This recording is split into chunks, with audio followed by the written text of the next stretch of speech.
So, dear students and parents, welcome to Dr. TCS Career Guidance. Students మీకు అందరికీ తెలిసిందే web options నడుస్తున్నాయి రెండు రాష్ట్రాల్లో. అదేవిధంగా స్టూడెంట్స్ అండ్ పేరెంట్స్ కూడా కాలేజ్కి వచ్చి ఎంక్వైరీస్ అనేది చేస్తూ ఉన్నారు. సో నేను కూడా ఈ కౌన్సిలింగ్ సెషన్లో భాగంగా అదేవిధంగా స్టూడెంట్స్కి కాలేజ్లో అడ్మిషన్స్ ప్రాసెస్లో వచ్చిన భాగంగా అక్కడ కూడా కౌన్సిలింగ్స్ అనేది చేయడం జరుగుతూ ఉంది. మరి కొంతమంది స్టూడెంట్స్ మరి వారికి అవగాహన ఉందో లేదో అర్థం కావట్లేదు, కానీ వారు కొంచెం అయితే ఇబ్బంది పడుతుండడం అనేది జరుగుతూ ఉందన్నమాట. సో ఈ వీడియో కనుక మీరు పూర్తిగా చూసినట్లయితే మీకంటూ ఒక క్లారిటీ, అంటే చూస్తున్న పేరెంట్స్కి కానీ లేకపోతే చూస్తున్నటువంటి స్టూడెంట్స్కి కానీ ఒక క్లారిటీ అనేది వస్తుందన్నమాట. ఇదంతా కూడా నేను దగ్గరుండి చూసిన తర్వాత మీకు చెప్పడం అనేది జరుగుతూ ఉంది. ఎందుకంటే మీ అందరికీ తెలిసిందే టీచింగ్ ఫీల్డ్లో నాకున్నటువంటి ఎక్స్పీరియన్స్తోనే ఇవన్నీ మాట్లాడడం అనేది జరుగుతూ ఉందన్నమాట. అది కూడా స్పెషల్గా ఇంజనీరింగ్ కాలేజ్లోనే ఉంది కాబట్టి నాకు టోటల్ ఎక్స్పీరియన్స్ అంతా కూడా నేను చూస్తుంటాను. స్టూడెంట్స్ ప్లేస్మెంట్స్కి అబ్రాడ్ వెళ్ళేది, లేకపోతే క్యాంపస్లో సెలెక్ట్ అయ్యేది, వారి బ్రాంచ్ బ్యాక్గ్రౌండ్ ఏంది, వారికి ఉన్న స్కిల్స్ అంటేనేది నాకు తెలుసు. కాబట్టి ఆ యొక్క ఏదైతే ఒక క్యాంపస్లో ప్లేస్మెంట్స్ వెళ్తే కూడా మేము కలిసి వర్క్ చేస్తాం కాబట్టి మీకు ఒక క్లారిటీ ఇద్దామని చెప్పేసి. ఎందుకంటే స్టూడెంట్స్ ఏదో కోల్పోయినట్టుగా, పేరెంట్స్ ఏదో బాధపడుతున్నట్టుగా, లేకపోతే స్టూడెంట్స్ పేరెంట్స్ యొక్క ఆర్థిక స్తోమత అనేది చూసుకోకుండా వారికి ఇబ్బంది పెట్టే విధంగా వారి ప్రవర్తన అనేది ఉంటుంది. కాబట్టి ఇక్కడ నేను దగ్గర నుండి చూస్తున్న ఎవ్రీడే కాబట్టి కొంచెము ఒక అవేర్నెస్ ప్రోగ్రామ్ అనేది కండక్ట్ చేద్దాం ఈ బ్రాంచెస్ మీద అనే ఉద్దేశంతో. అంటే వీటి గురించి నేను ఆల్రెడీ చేసినప్పటికి కూడా మళ్ళీ ఒకసారి కౌన్సిలింగ్ టైం కాబట్టి వీలైనంత క్లారిటీ మీకు ఇద్దామని చెప్పి, కన్ఫ్యూజన్ టు క్లారిటీ ఇద్దామని చెప్పేసి. మీ అందరికీ తెలిసిందే బ్రాంచెస్ అనేవి, ఇంజనీరింగ్ అనేది ఫస్ట్ స్టార్ట్ అయింది సివిల్తోని, తర్వాత మెకానికల్ తర్వాత ఎలక్ట్రికల్ తర్వాతనే ఎలక్ట్రానిక్స్ నుంచి ఇవన్నీ బ్రాంచెస్ వచ్చాయి. అదేవిధంగా మెకానికల్లో మీకు మెటలర్జీ అని చెప్పేసి, కెమికల్ అని చెప్పేసి, ప్రొడక్షన్ అని చెప్పేసి, టెక్స్టైల్ అని చెప్పేసి, ఇవన్నీ కూడా ఓల్డ్ బ్రాంచెస్ అనమాట. అంటే ఎప్పటి నుంచో ఉన్నటువంటి బ్రాంచెస్. దాదాపు 20వ శతాబ్దం నుంచి కంప్యూటర్ సైన్స్ అనేది రావడం జరిగింది. అంటే నేను చదువుతున్న కంటే ముందు నుంచి ఒక 5 years బిఫోర్ నుంచి కంప్యూటర్ సైన్స్ అనేది రావడం జరిగింది. ఒక 10-15 నేను 2001లో బీటెక్ కంప్లీట్ అయితే దానికంటే ఒక 7-8 బిఫోర్ కంప్యూటర్ సైన్స్ అనేది రావడం జరిగింది అనమాట. సో అప్పటి నుంచి అప్పుడు మేము ఎక్కువ core branch EC, triple E, civil వాటికి ఎక్కువ ప్రయారిటీ ఇచ్చేవారము. తర్వాత సిఎస్సి అనేది పుంజుకోవడం జరిగిందనమాట. అంటే సిఎస్సి అనే డిమాండ్ అనేది డే బై డే పెరుగుకుంటూ వస్తూనే ఉంది. ఎందుకంటే ఈ రోజుల్లో గవర్నమెంట్స్ అనేవి జాబ్స్ అనేవి తక్కువ ఇచ్చినా కానీ కాంపిటీషన్ అనేది ఎక్కువ ఉండటం కాబట్టి అందరూ డిపెండ్ అయ్యేది సాఫ్ట్వేర్ సైడే. కాబట్టి ఏ ఇంజనీరింగ్ బ్రాంచ్ చదివినా మళ్ళీ మనం వెళ్ళాల్సిన సాఫ్ట్వేరే కదా అని అనుకున్నటువంటి స్టూడెంట్స్ కానీ పేరెంట్స్ కానీ ఆ యొక్క బ్రాంచ్ని కోరుకోవటం అనేది సహజం, అది మా అందరికి తెలిసిందే. కానీ రియాలిటీకి ఏం జరుగుతూ ఉంది ఇక్కడ అంటే, ఒకప్పుడు మీకు 60 seats అనేవి ఉండే ఇంటేక్ అనేది, దాని తర్వాత బ్రాంచ్ యొక్క డిమాండ్ పెరుగుతున్న కొద్దీ, అదేవిధంగా ఈ యొక్క ఏదైతే ఎడ్యుకేషన్ సిస్టంలో వస్తున్న మార్పులకు అనుగుణంగా మీకు ఒకప్పుడు గవర్నమెంట్ యూనివర్సిటీసే ఉండేవి, ఇప్పుడు ప్రైవేట్ యూనివర్సిటీస్ అనేవి రావడం జరిగింది.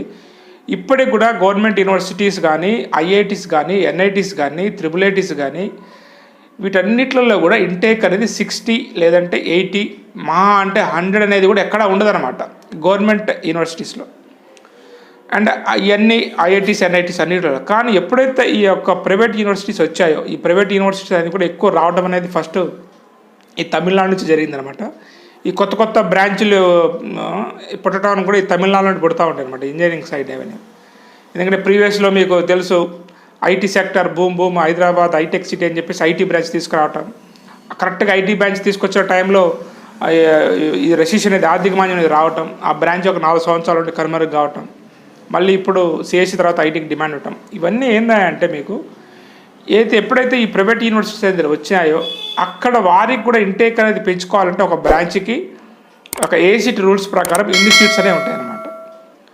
ఇప్పుడు ఆ రూల్స్ అనేవి దాదాపు బ్రేక్ అయిపోతూ 60 నుంచి 120 నుంచి 180 నుంచి ఇప్పుడు దాదాపు ప్రైవేట్ యూనివర్సిటీస్ అనేవి 50 సెక్షన్లు ఇంకా కొంచెం రిస్ట్రిక్షన్స్ చేసే కాబట్టి అక్కడ తాగుతున్నారు. కానీ లేదంటే మొత్తం అయ్యే బ్రాంచ్లు పెట్టేటువంటి పరిస్థితి ఉంది. కొన్ని deemed universities, top deemed universities ఇవన్నీ కూడా. మరి వీటన్నిటి అంటే స్టూడెంట్స్ అందరూ అట్టే వెళ్తున్నారు కాబట్టి, ఆ బ్రాంచే కావాలంటున్నారు కాబట్టి, అండ్ ఏసీటీ అని కొన్ని రెగ్యులేషన్స్ పెట్టింది కాబట్టి వీళ్ళందరూ ఏం చేశారు, వీరు కూడా అటువంటి బ్రాంచెస్ కావాలని చెప్పేసి ఏసీటీతో, మరి ఏసీటీ ఆలోచించిందో లేకపోతే వీరు ఒత్తిడి పెట్టారో అవన్నీ పెద్దలకే తెలియాలి, వాటి నుంచి కొత్త బ్రాంచ్ అనేవి రావడం జరిగింది. ఇక్కడ ఎందుకంటే చాలామంది స్టూడెంట్స్ మాకు సిఎస్సి కావాలి సార్ వచ్చి అడుగుతూ ఉంటారు అనమాట. సిఎస్సి లేదండి, దానికి డిమాండ్ ఉంది, కొంచెం ఖర్చు ఎక్కువ అవుతుంది అని మీరు సజెషన్ చేసినప్పుడు మాకు అదే కావాలి, మాకు కొత్త బ్రాంచ్లు వద్దు అంటున్నారు అనమాట. క్యాంపస్ ప్లేస్మెంట్స్లో ఎలక్ట్రికల్, మెకానికల్, సివిల్ చదివిన స్టూడెంట్స్ కూడా స్కిల్స్ ఉన్నట్లయితే ఖచ్చితంగా వారు ఐటీ సెక్టార్లో సెటిల్ కావడం జరుగుతూ ఉంది. కానీ మీకు దగ్గరగా రిలేటెడ్ ఉన్నటువంటి బ్రాంచెస్ ఏవైతే ఉన్నాయో వాటిని మీరు తీసుకోవడానికి జంకుతున్నారు కాబట్టి మీరు అటువంటి ఇబ్బంది పడాల్సిన అవసరం లేదని చెప్పడానికి ఈ వీడియో అనమాట. ఇప్పుడు మీరు తీసుకోండి, ఆర్టిఫిషియల్ ఇంటెలిజెన్స్ కానీ, సైబర్ సెక్యూరిటీ కానీ, డేటా సైన్స్ కానీ, data science and artificial intelligence కానీ, కంప్యూటర్ ఇంజనీరింగ్ అని, కంప్యూటర్ సైన్స్ అండ్ ఇంజనీరింగ్ అని చెప్పేసి, సాఫ్ట్వేర్ ఇంజనీరింగ్ అని చెప్పేసి, ఇవన్నీ కూడా కంప్యూటర్ సైన్స్ ఏదైతే బేసిక్ కోర్ కంప్యూటర్ సైన్స్ ఉందో దాని యొక్క సిలబస్ అనేది కోర్ సబ్జెక్ట్స్ అనమాట. అంటే కొన్ని ఉంటాయన్నమాట కంప్యూటర్ సైన్స్ ఇంజనీరింగ్ చదవాల్సినటువంటి కోర్ సబ్జెక్ట్స్ని డిస్టర్బ్ చేయకుండా ప్లాన్ చేసినటువంటి కోర్సెస్ ఇవన్నీ కూడా. ఎవరైతే స్టూడెంట్స్ డిసప్పాయింట్ కాకూడదు, మాకు కంప్యూటర్ సైన్స్ రాకపోతే ఈ బ్రాంచెస్లో తీసుకోవచ్చు అని చెప్పడానికి, ధైర్యం మీకు చెప్పడానికి మాత్రమే ఈ వీడియో. కాబట్టి ఆ బ్రాంచెస్ రాకపోతే, కంప్యూటర్ సైన్స్ అనేది మీకు రాకపోతే ఈ బ్రాంచెస్ మీరు తీసుకోవచ్చు. మీ లక్ష్యము కేవలము సాఫ్ట్వేర్ జాబే అయితే. ఇక్కడ ఉన్నటువంటి సిఎస్సికి అడ్వాంటేజ్ ఏందయ్యా అంటే ఇవన్నీ కూడా సాఫ్ట్వేర్ బీటెక్ కంప్లీట్ అయిపోయిన తర్వాత, సిఎస్సి బీటెక్ కంప్లీట్ అయిపోయిన తర్వాత మీకు అక్కడ ఎనీ ఏరియాస్, ఇప్పుడు ఈ బ్రాంచెస్ అయితే ఏమో సైబర్ సెక్యూరిటీ అనేది ఒక ఏరియా, ఆర్టిఫిషియల్ ఇంటెలిజెన్స్ ఒక ఏరియా, డేటా సైన్స్, మరి డేటా సైన్స్లో డేటా అనలిటిక్స్ అని చెప్పేసి ఇంకా కొన్ని ఏరియాస్ ఉంటాయన్నమాట మీకు. సో కాబట్టి ఇట్లా డిఫరెంట్ ఏరియాస్ని వాళ్ళు మీకు బ్రాంచెస్గా పెట్టడం జరిగింది. ఎందుకంటే ఆ బ్రాంచ్కి ఉన్నటువంటి డిమాండ్ రీత్యా. ఇన్ని బ్రాంచెస్ ఇండియాలో తప్ప ఎక్కడా ఉండవు. వర్క్ చేసే ఏరియాస్ ఉంటాయి, ఆ వర్క్ చేసే ఏరియాస్లో ఒక 6 months ట్రైనింగ్ తీసుకుంటే సరిపోతుంది. కానీ దాన్నే ఒక ఇంజనీరింగ్ డిగ్రీ అనేది చేయటం అనేది ఇక మన ఇక్కడే ఉంటుందన్నమాట. స్పెషల్గా ఈ తమిళనాడు, తెలుగు రాష్ట్రాల్లో మాత్రం ఇలాంటి విచిత్రమైన బ్రాంచ్లు అనేవి రావడం అనేది జరుగుతూ ఉంది. కాబట్టి మాకు సిఎస్సిఏ మా లక్ష్యము సాఫ్ట్వేర్ ఇండస్ట్రీ అన్నట్లయితే ఖచ్చితంగా ఈ బ్రాంచ్లు తీసుకోవచ్చు. లేదు మాకు రెండు వైపులా ఏమో అందరూ సిఎస్సి తీసుకుంటున్నారు, ఫ్యూచర్ ఎలా ఉంటుంది ఏందో, మరి ఏమైనా ఆర్థిక మాంద్యం వస్తే మా పరిస్థితి ఏందో అని మాకు ఇంకొక ఆల్టర్నేట్ కావాలి అనుకున్నప్పుడు మీరు ఖచ్చితంగా ఫస్ట్ ఈసీఈ తర్వాత ట్రిపుల్ అట్లా మీరు తీసుకుంటూ వెళ్ళిపోవచ్చు అనమాట. అంటే రెండు వైపులా ఛాన్సెస్ ఉన్నటువంటి బ్రాంచెస్. లేదు మేము యూఎస్ పోతాము, యూకే, కెనడా వెళ్తాము, మాకు సాఫ్ట్వేర్ ఇండస్ట్రీలో సెటిల్ కావాలి అనుకున్నప్పుడు ఫస్ట్ సిఎస్సి తీసుకోండి, తర్వాత ఐటీ తీసుకోండి, దాని తర్వాత మీకు ఆర్టిఫిషియల్ ఇంటెలిజెన్సా, డేటా సైన్సా, సైబర్ సెక్యూరిటీ ఏది ఇంట్రెస్ట్ ఉంటే అది తీసుకున్నాను అనమాట.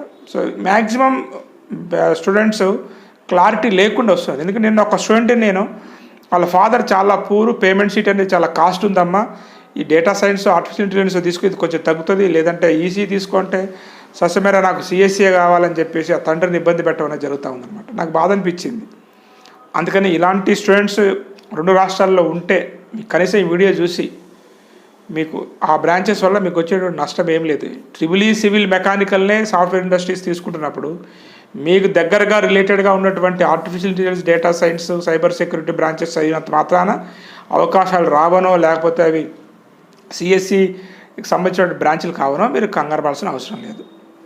మీకు సాఫ్ట్వేర్ ఇండస్ట్రీలో ఎప్పుడు ఇబ్బంది ఉంటుందంటే ఏదైనా ఆర్థిక మాంద్యం వచ్చినప్పుడు, అలాంటి పరిస్థితుల్లో తప్ప మీ దగ్గర టాలెంట్ ఉన్నట్లయితే ఆ బ్రాంచెసే కాదు ఎనీ బ్రాంచెస్ చదివినా మీ దగ్గర కోడింగ్ స్కిల్స్ ఉన్నట్లయితే తీసుకోవడానికి జరుగుతుంది. కాబట్టి పేరెంట్స్ని కానీ ఎక్కువ ఇబ్బంది పెట్టకండి.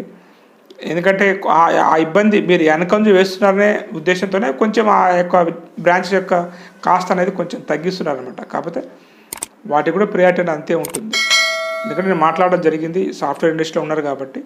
కాకపోతే మీరు రేపు ఆ బ్రాంచ్ పర్టికులర్గా artificial intelligence, data science, cyber security అంటే కొంచెం ఎక్కువ స్కిల్స్ అనేది మాకు కావాలంటే మాత్రం వాస్తవమే. రేపు మీరు ఆ ఏరియాలో వర్క్ చేయాలనుకునేప్పుడు, లేదా ఆ ఏరియాలో ఇంట్రెస్ట్ లేదంటే నార్మల్ సిఎస్సి స్టూడెంట్ ఏదైతే వర్క్ చేస్తున్నాడో ఆ జాబ్ రోల్ని మీరు ఎంచుకోవచ్చు. కాబట్టి మీరు ఎవరైనా కానీ ఆ యొక్క సీట్లు మీకు వస్తున్నట్టు వాటిలో జాయిన్ కావండి, ఇబ్బంది ఏం లేదు. ఈవెన్ నేను ట్రిపుల్ ఈ బ్యాక్గ్రౌండ్ అయినప్పటికీ మా బ్రాంచెస్ని క్లోజ్ చేసి వాటిని ఓపెన్ చేస్తున్నప్పుడు కూడా ఎందుకు చెప్తున్నానంటే మార్కెట్ సినారీ అట్లుంది, సీట్లు పెంచుకోలేని పరిస్థితి. కాబట్టి డిఫరెంట్ పేర్లతోని కొంచెం సిలబస్ చేంజ్ చేసి ఒక 20-30% సిలబస్ చేంజ్ చేసి కోర్ సిఎస్సి సిలబస్ని ఏమీ డిస్టర్బ్ చేయకుండా మీకు ఆ బ్రాంచ్ అనేది పెట్టడం జరిగింది. సాఫ్ట్వేర్ ఇండస్ట్రీ భూమి అనేది కంటిన్యూ అవుతూనే ఉంటుంది, దాంట్లో మనకి ఇబ్బందాల్సిన అవసరం లేదు. ఎక్కడ మీకు ప్రమాదం పొంచి ఉందయా అంటే అందరూ అదే బ్రాంచ్ తీసుకోవటం వల్ల కాంపిటీషన్ అనేది పెరుగుతుంది. అంతకు మించి పెద్ద ప్రమాదం అయితే ఏం లేదు. ఆ కాంపిటీషన్లో మీరు నెగ్గగలిగే ఉంటే స్టూడెంట్ అయి ఉండాలన్నమాట.